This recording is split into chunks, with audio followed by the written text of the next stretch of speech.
Bonjour, aujourd'hui je vais vous parler d'une technique de transfert d'image en utilisant la plaque de gel.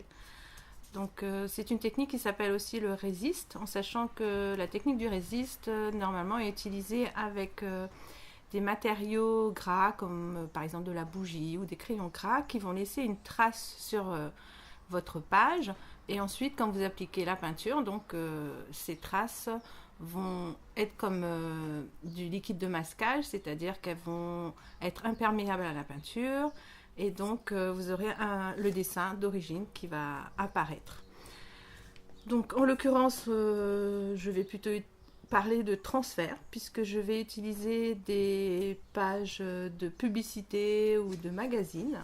Donc vous avez la possibilité de prendre toute image qui vous convient, même dans un livre.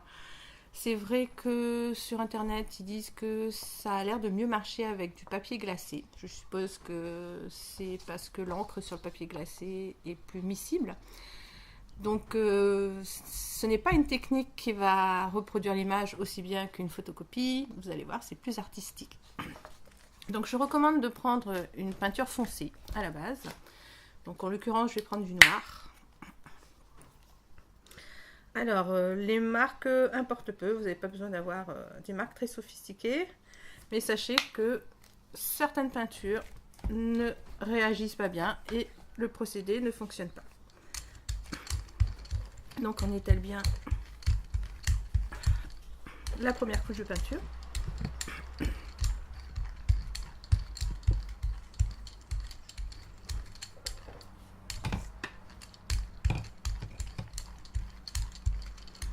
Alors, il en faut ni trop ni trop peu. Si vous en mettez trop, ça va masquer l'image.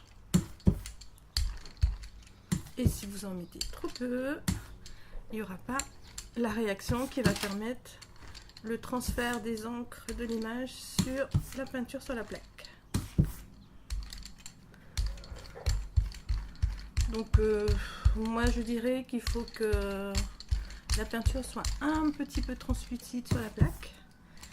Mais c'est en pratiquant que vous verrez quelles sont les bonnes quantités. Donc j'applique l'image. Je presse bien pour faire migrer les encres.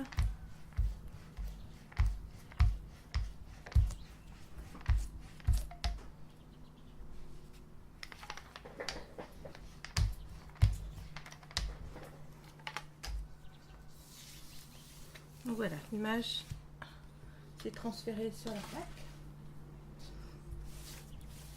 On va faire bien sécher. Bon, comme il fait chaud chez moi, ça va aller assez vite.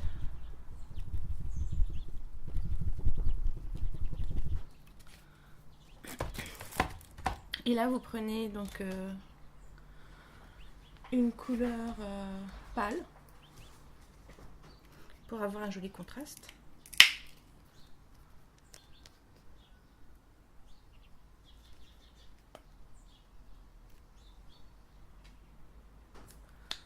De la même façon, il ne faut pas une couche trop épaisse de peinture.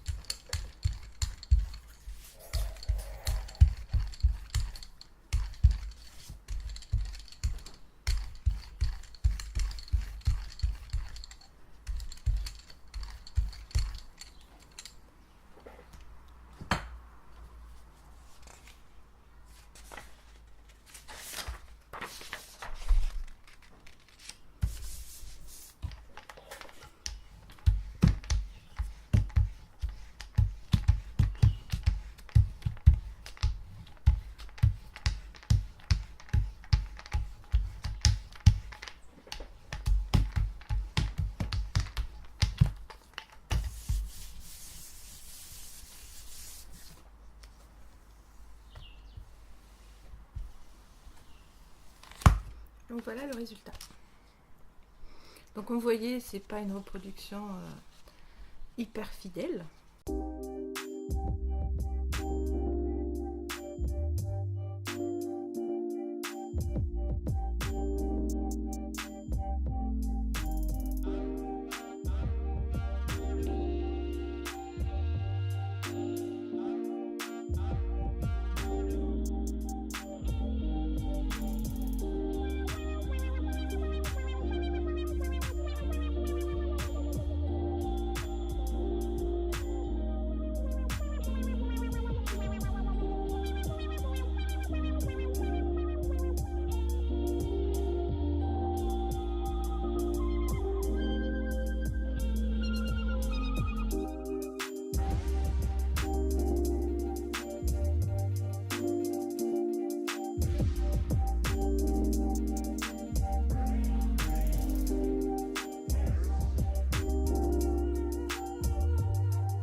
Je vais vous montrer maintenant quelques-uns des exemples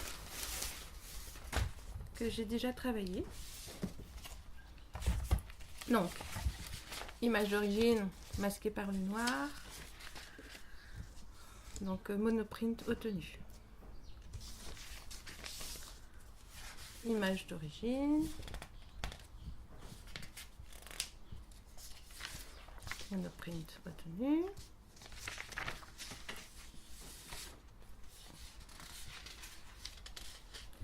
Donc, monoprint, image d'origine.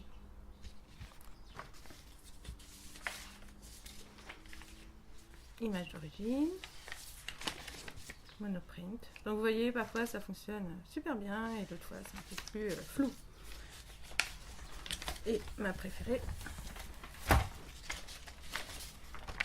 donc, image d'origine et monoprint obtenu. Donc là, à la base, j'ai pris du rouge foncé et par-dessus, je crois que j'ai mis du gris métallique. Alors, attention. Sur la première couche, n'utilisez pas des acryliques métalliques parce que ça ne fonctionne pas. Pour donc faire migrer vos pigments de l'image d'origine sur la plaque. Par contre, sur la deuxième couche, pour obtenir le fond, ça donne de très beaux effets, donc n'hésitez pas. Voilà, je vous dis à bientôt pour une prochaine vidéo. Amusez-vous bien!